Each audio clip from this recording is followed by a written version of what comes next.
Hi everyone, I'm coming to you. I wasn't going to do a transformation video this week because last week, last week or one of them weeks, I did three. And so I figured, for the next 3 weeks, it would cover it. And I talked about vision boards. But today, some interesting things happened, and I just wanted to come and share it with you, my followers on YouTube. So I'm going to be talking about transformation today. First of all, I want to kind of talk about dreams. Earlier today, I saw a picture of Michelle Obama, the First Lady of the United States. I saw her with her daughter in her lap, laying across her lap. And the picture was compared with one of Mrs. Scott, Coretta King Scott. Um, and she was daughter was in her lap, and it was same position and things of that nature. One was Dr. King's wife at his funeral, and the other was Michelle Obama watching President Obama speak. And and in there was a caption written that said, one man's I can't remember exactly word for word, but the essence of it was like one man died before his dreams came about, but it lent way for another man to achieve his dreams.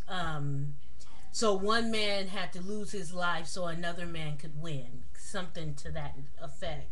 And I started to think about that. I started to think about how we dream dreams, and we have aspirations, and we want to do things, how it fits into my transformation, how it fits into me releasing weight, me trying to clear up the black blemishes and acne blemishes on my face, and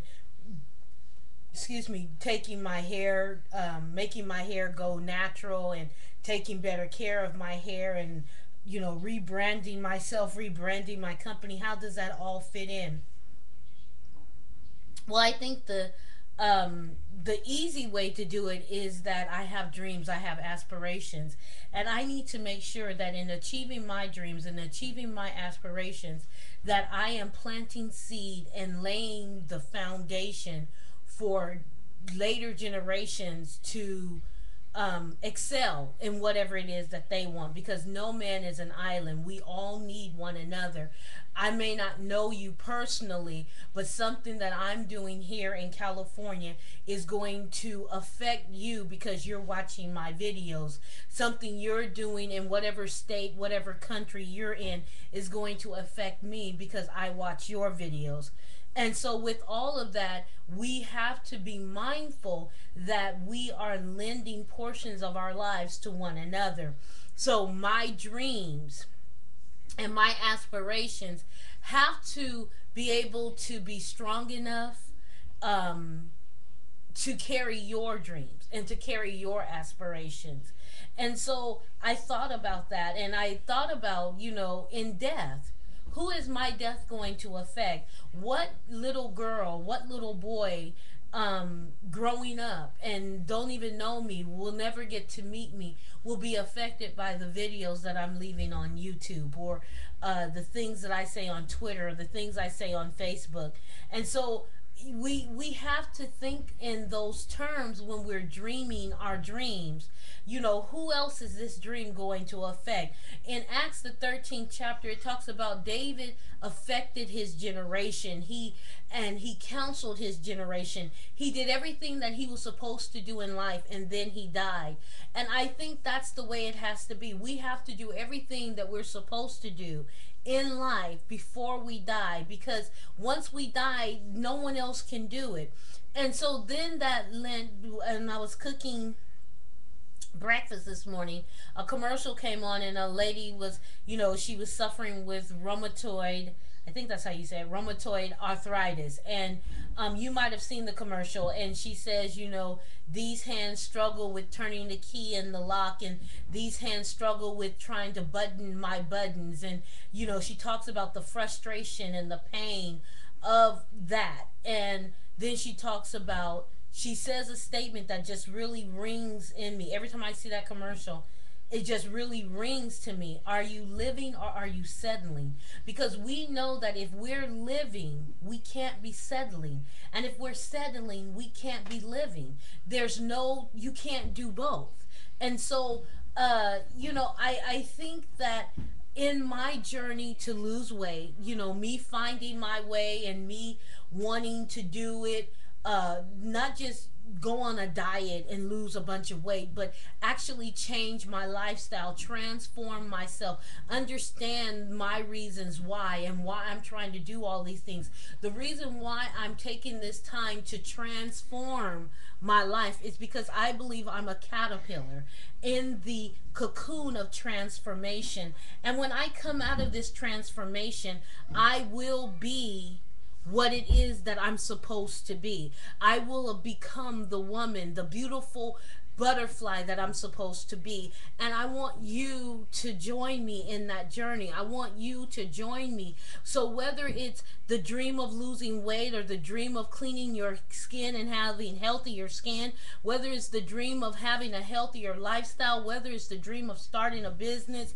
getting a better job, getting a promotion, getting married, whatever your dream is, whatever you are aspiring to do, I want us to understand that it goes beyond us. It goes farther than we. And so the second part of this is I want to talk about us not operating in fear.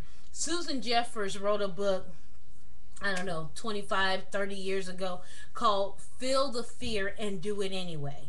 And I read that book, and it changed the way that I think, because sometimes we allow fear to get in the way of us accomplishing the things that we're supposed to accomplish, because we're afraid of people criticizing us. We're afraid of people rejecting us. We're afraid of living. We're afraid of dying. We're afraid of heights. We're afraid of the dark. We're afraid, we have all these fears and all these things, these obstacles that we have to overcome in order to do the things that we desire. And Denzel Washington, in his 2011 commencement speech, I think said it best.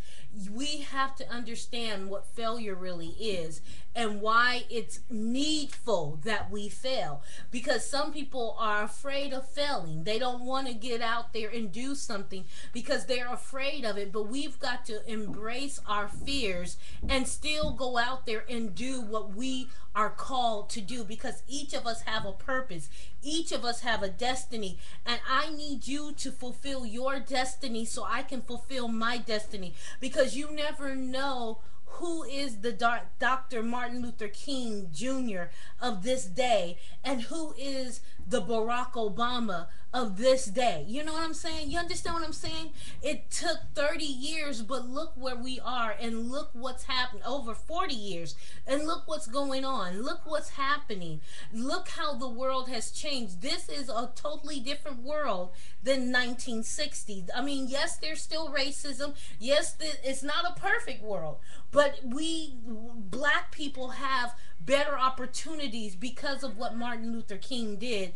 And now we have a multiracial president. He's African American, and so we are proud to have him in office.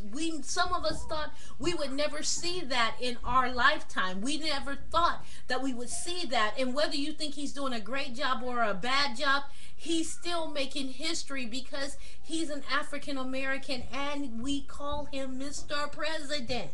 And so whatever your fears are, I want you to grab them by the horn and keep moving and live your life fearlessly. Fear is a natural. It's a natural emotion. You're supposed to feel it. It's not supposed to stop you. It's supposed to be the fuel that fuels your fire and gives you that burning desire to accomplish what it is, because that fear drives you. And so in that, this is what I want to say in closing. Remember, you never know who's coming up behind you. And if you are not there to plant the seeds and to make the foundation and to help them be nurtured and to grow into what it is that they're supposed to grow into because you were who you were. um Somebody's going to fall short. Somebody's not going to be able to achieve what it is that they are placed on earth because they need your peace to be put in place. So go out there, be fearless. Whatever it is that you're trying to do, don't let fear hinder you. And I'm not just saying this to you, but I'm also saying this to me. Actually, let me look myself in the eye. You do it and allow your fear to be exactly what you need your fear to be. a, a gasoline that you put in your car, your vehicle to drive you to your destiny. You be blessed, be encouraged. Know this is me transforming me before your eyes. Talk to you soon. Bye bye.